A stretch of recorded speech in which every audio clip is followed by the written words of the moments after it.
वंदे मातरम। आज हम लोग कक्षा 7 के साइंस चैप्टर 13 गति और समय के लेक्चर में ये हमारा जो लेक्चर नंबर 6 है बच्चों। इसके पहले हमने चाल मापना सीखा था। चाल को समय से गुणा ही करना होगा, यानी हमने चाल को मापना सीखा। साथ ही साथ हमने विभिन्न जंतुओं द्वारा प्राप्त की जाने वाली अधिकतम चाल को भी निकालना सीखा। आज के इस लेक्चर में हम समय निकालना और दूरी निकालना भी सीख सकते हैं। आज हम लोग इसमें देखेंगे कि दूरी के लिए हम क्या लिखते हैं। तो चली गई दूरी बराबर चाल गुणे समय लिखते हैं। यानी अगर हमें बच्चों दूरी का पता लगाना हो तो दूरी बराबर हम चाल गुणे समय लिख सकते हैं। ठीक है। यानी अगर हमें किसी जंतु की चाल और समय पता है बच्चों, तो हम उस जंतु का दूरी ज्ञात कर सकते हैं कि वो कितनी दूरी चला गया। दूसरा, अब हम इसमें ये भी सीख सकते हैं कि दी गई चाल से चलने वाली कोई वस्तु किसी दूरी को कितने समय में तय करती है। यानी हम ये भी ज्ञात कर सकते हैं इसमें कि दी गई चाल से चलने वाली कोई वस्तु किसी दूरी को कितने समय में तय करेगी। तो बच्चों, जो वस्तु है किसी एक चाल से, यानी कोई दूरी को एक चाल से जो चल रही है, तो वो उसको कैसे तय करेगी। इसके लिए सूत्र है कि लिया गया समय बराबर दूरी बटे चाल। ये आपका देख सकते हैं सूत्र। लिया गया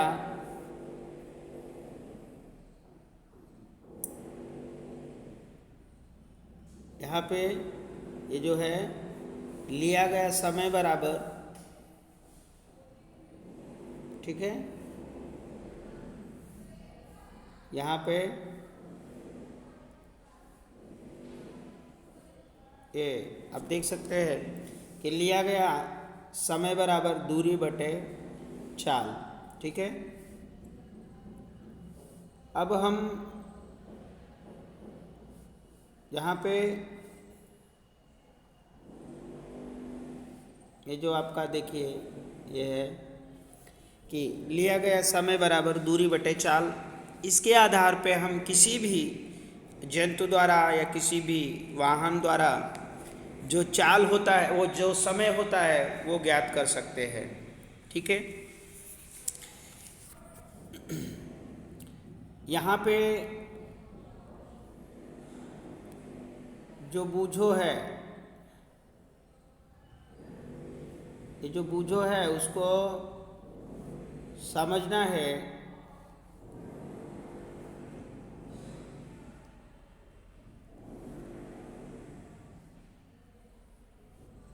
उसे ये जानना है कि ये जानना चाहती है कि क्या कोई ऐसी युक्ति है जो चाल मापती है।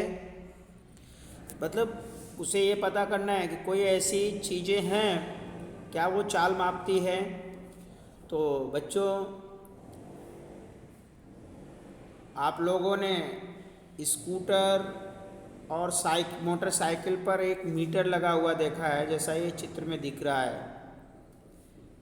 तो इसी प्रकार कार में, बस में या अन्य वाहनों में डैशबोर्ड पर मीटर, ऐसे हम डैशबोर्ड जो होते हैं उन पर हम ये मीटर देख सकते हैं। ये जो बना है यहाँ पे 0, 20, 40, 60, 80, 100, 120, 140 और किलोमीटर दिया, और यहाँ पर देखो दिया रहता है टाइमिंग, है ना। तो ये जो है किसी एक मीटर के कोने पर किलोमीटर प्लस एच लिखा है, आप यहाँ देख सकते हैं।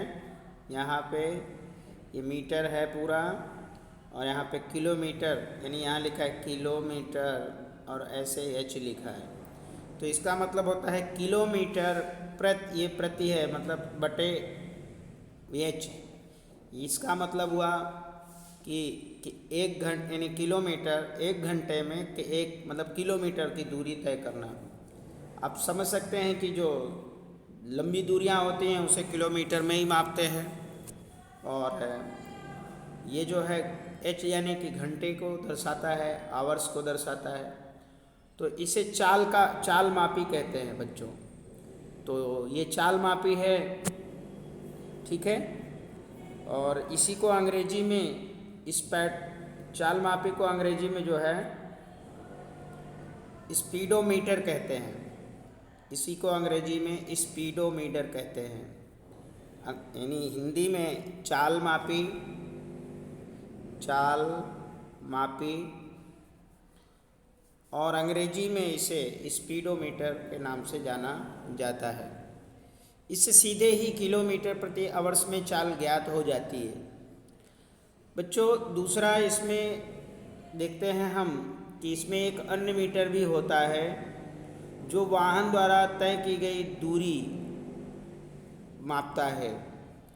और ये जो वाहन द्वारा तय की गई दूरी मापता है तो इसे ये जो मीटर है इसको पथ मापी कहते हैं।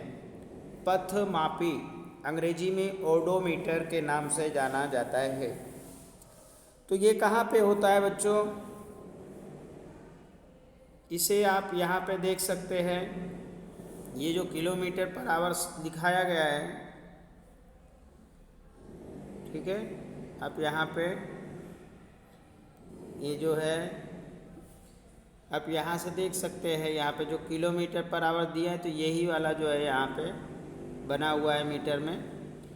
और ये जो मापता है उसे ओडोमीटर के नाम से जाना जाता है और इसे हिंदी में पथ मापी भी कहते हैं। यानी आज हमने इसमें सीखा कि किसी वस्तु द्वारा अगर दूरी ज्ञात करना है, अगर उसका चाल और समय दिया है तो हम उसकी दूरी भी माप सकते हैं। फिर हमने इसमें यह भी सीखा कि किसी वस्तु के द्वारा समय भी हम ज्ञात कर सकते हैं यदि उसकी दूरी और चाल दी गई हो, ठीक है। फिर आज हमने इसमें यह भी सीखा कि जो इसका मात्रक है, यानी जो एक यंत्र होता है किसी कार के या कोई भी वाहन है, उसके जो डैशबोर्ड होते हैं उस पर, उसके डैशबोर्ड पर अगर किलोमीटर पर आवर्स लिखा है यानी ये चाल मापी है, यानी इसे हम स्पीडोमीटर कहते हैं बच्चों। दूसरा चीज़ हमने ये भी सीखा कि इस पर एक दूसरा मीटर भी होता है जो वाहन के द्वारा तय की गई दूरी को मापता है। इसी मीटर को हम पथ मापी या ओडोमीटर कहते हैं, ठीक है। ओडोमीटर वाहन के द्वारा तय की गई दूरी, यानी वाहन कितनी दूरी जा रहा है, कितनी दूरी उसने तय किया, इसको जो मापता है उसको पथ मापी कहते हैं, अर्थात ओडोमीटर कहते हैं, ठीक है। और चाल मापी ये एक यानी जो किलोमीटर को मापता है तो वो चाल मापी है। अब यहाँ पे जैसे कि कुछ बच्चे हैं अपने विद्यालय की पिकनिक के लिए जाते हैं, उस समय पहली नहीं, अब पहली है, अपने विद्यालय की पिकनिक के लिए वो जा रही है, ठीक है। और उसने निश्चित किया कि वो ये यात्रा समाप्त होने तक हर 30 मिनट के बाद, ठीक है, पथमापी पाठ्यांक अपनी पुस्तक पर लिखेगी। उसने ये जो हम देख रहे हैं ये पथमापी, समय के पथमापी उसने लिखा। उसने क्या लिखा कि समय 8 बजे है और पथमापी का पाठ्यांक उसने नोट किया कि 36,540 किलोमीटर है। जैसे ही वो आरंभिक स्थिति से चलती है तो उसने 0 लिख दिया, यानी जो उसका पथमापी का था उस पर उसने क्या लिख दिया, उस पर लिखा हुआ है उसकी गाड़ी पे 36,540 किलोमीटर।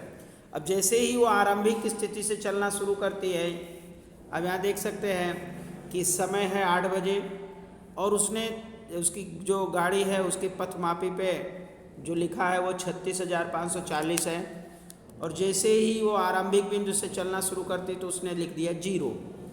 अब वो 8:30 पर जब पहुंची तो उसने देखा कि उसकी गाड़ी में 36,560 जो लिख गया है, अर्थात यहाँ पे 40 था, अब यहाँ 60 हो गया। यानी कितने की वृद्धि हुई?